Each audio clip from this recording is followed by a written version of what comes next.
German Zeppelin Hindenburg, Queen of the Skies, seen here from a Universal newsreel camera plane as it sped over New York to its tragic end at Lakehurst, New Jersey, now lies at the Naval Air Station a twisted mass of metal.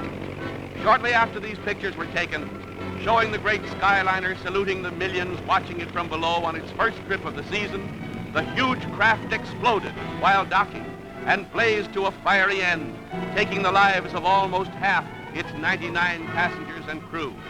Hours late on its trip from Hamburg because of headwinds, the Zeppelin had to ride out a thunderstorm along the Jersey coast before heading for the air station and nosing its way to the mooring mast. The wind is bad and the docking is a ticklish one, but it's all a thrill for the crowd of happy passengers eager to land after their transoceanic trip.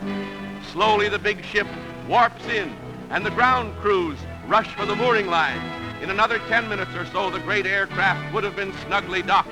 But as the passengers crowded the windows to watch, a roar and a burst of flame near the big tail fins turned the ship into a flaming inferno.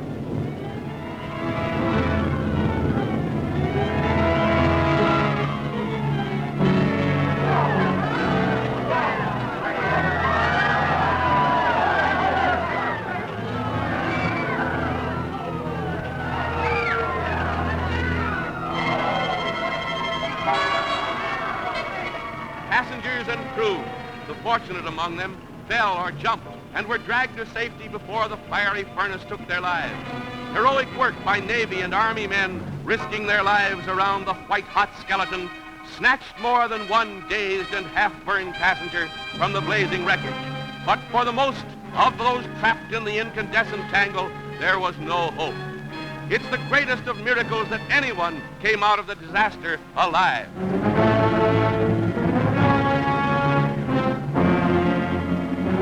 7 million cubic feet of inflammable hydrogen gas blazed up in less than a minute. The hundreds of tons of fuel oil burns for an hour or more, with its dense black smoke making a pall over the tragic scene.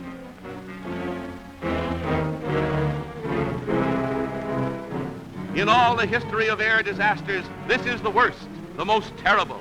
Hailed as the luxury liner of the air, the Hindenburg's horrible end has shocked the entire world. The pride of the skies reaches its journey's end.